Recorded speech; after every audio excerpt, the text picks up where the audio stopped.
Scott Pilgrim versus the World is the complete opposite of that.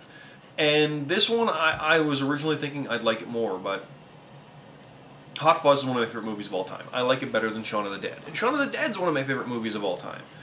Scott Pilgrim versus the World is up there. It's even with Hot Fuzz. The music, the hair in my mouth is not one of the best of all time. But the music, the action, the fighting, holy shit, the fighting's better than Expendables. I think this probably had the best fighting of any movie. Yeah, this had the best fighting of any movie I've seen all year. I didn't see Warrior's Way, I didn't see Inception, so keep that in mind. But of everything I've seen, Scott Pilgrim vs. the World has the best fighting of any movie I've seen this whole year. It's based on a goofy comic about a slacker. Why the hell does it have the best fighting? It's great though. I really can't say enough about this movie. It's colorful, vibrant, big. Holy shit, wow. I know a lot of people hate it for those exact same reasons, but this one, I will recommend it to anyone. It has to be seen. There are things in this movie that I've never seen before. That doesn't automatically make it better, but makes you go, wow, and notice. And they were good things, too. So that one's really great. I really liked it. Number 4 is Predators. More old school action. And the score returned. Upgraded with like an awesome badass guitar and shit. Oh man. Started breakneck and kept going. Referenced the first. Didn't even mention the second. Kind of did though with the way the script was originally working out. Didn't mention the sequels with Alien crossovers, which aren't as bad as people say. First one sucked, but the second one was okay. But this movie, they better fucking make more of these. Oh my god. They finally nailed it. They finally got it. It's not as good as the first, but it feels like the first. Maybe a bit too much, but considering Predator is my second favorite movie of all time behind Raiders of the Lost Ark, and that's one that I can flip-flop on easily. Oh yeah. So that means the next 3 really got to step it up. Number 3 is The Sorcerer's Apprentice, and I know I'm going to get a lot of flack for that. This movie only made like 20 million on its 16 million, I think, on its opening weekend. 20 million total or something, 20 or 30. I came out of the movie, I fucking loved it. And thinking back on it, I really can't say why specifically, because Baruchel bores me, and yet he was in How to Train Your Dragon as well. Cage was great. The direction was awesome. The visuals were really, really, really good. The story had good twists and turns in how it played out. Not like, oh no, they got you, but notice how they told it and wove it together. Everything came through in the end. It honestly felt like an animated movie in the sense that there were so many little bits and layers to it that it really came through and worked spot on. Is it really better than Predators and Scott Pilgrim? That's one that I really had trouble with. And I can easily see, if you asked me this tomorrow, I would have Predators above it. But Sorcerer's Apprentice, I can see myself watching that movie again before Predators, but that probably won't hold true overall because I watch Predator more than Raiders, so it's one of those. But yeah, I know this movie gets a lot of flack. A lot of flack. And yet, I'm trying to champion as much as I can. I loved it. Not much more I can say about it. I walked out of there going, holy shit, that was awesome. What more can you say? Maybe like Spoonie said about If You Like Tron, your standards are too low. Maybe. Maybe they're that really low, I don't know, but I loved it. Number 2 is Megamind. Megamind is what I was kind of saying about Sorcerer's Apprentice. Everything tied together so perfectly here and there. WALL-E did the same thing. The Incredibles did the same thing. They do that with these animated movies where they have 4 years working on it. It does that. Megamind, though, was a superhero, supervillain. Don't want to spoil too much about it, but it promised to turn it on its ear. Well, it didn't really do that. It was still a superhero movie. But what they did was really fucking good. They just twisted stuff around here and there, and they told it in a great, great way. And the soundtrack was awesome. When you've got Bad, Welcome to the Jungle, Bad to the Bone, Born to Be Wild, as like awesome showpiece music, oh, fuck yeah. It was great. Really, really liked it. So that one was my number 2. And it really is, I compare every animated movie to Aladdin and The Incredibles. And now I will compare it also to Megamind. How to Train Your Dragon was the runaway for the #1 animated, because all I saw was it and Tangled, really. But Megamind blew that away. Oh man, loved it.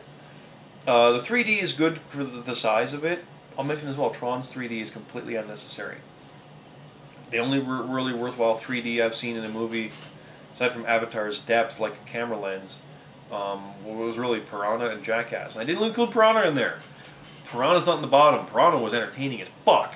Yeah, Piranha was great, but it's not in the top 10 or bottom 10. So, but no, the 3D in Megamind, really can't say if it was necessary or not. The 3D in Tron Legacy was not necessary at all. You can watch that without. Same with Tangled. You did not need the 3D. Clash of the Titans as well, for that matter. We'll go with that and include it too. Alice in Wonderland lost some of its appeal with 3D, so that's a problem too. Megamind does not need 3D, but it was better for it.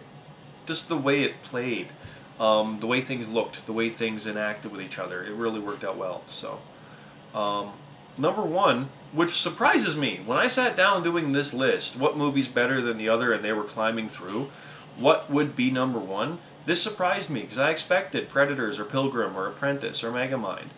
I had Tron originally in there because it was the first one I wrote down, but it bumped down.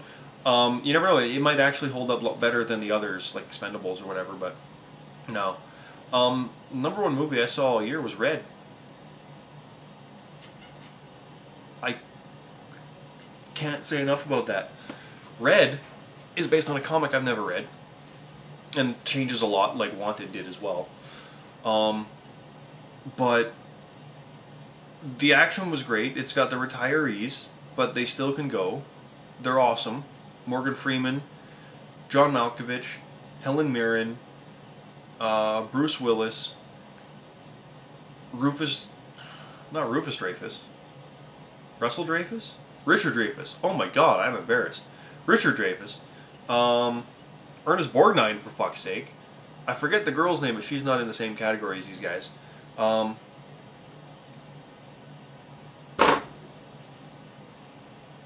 Brian Cox.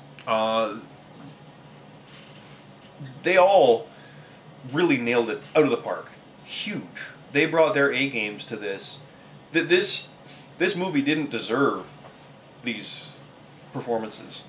And to have Carl Urban come in and play essentially Bruce Willis 20 years ago. If this movie was made 20 years ago, it would have been Clint Eastwood and Bruce Willis.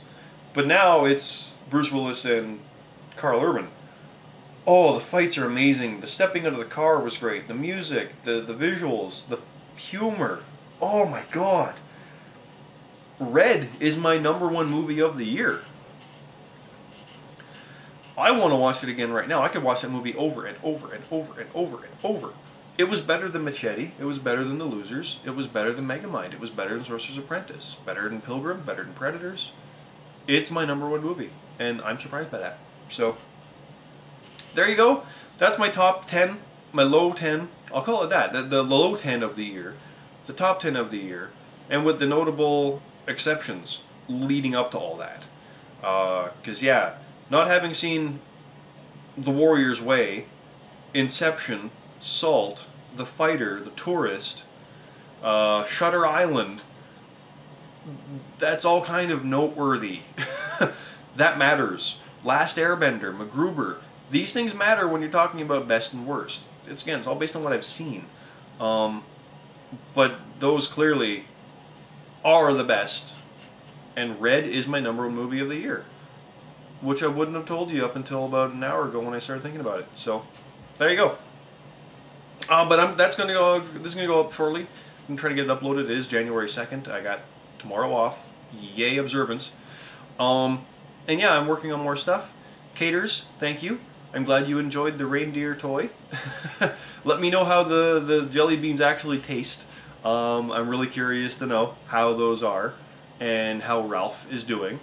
And the Canadian coins, for that matter. Probably not as good as that Hawaiian chocolate, but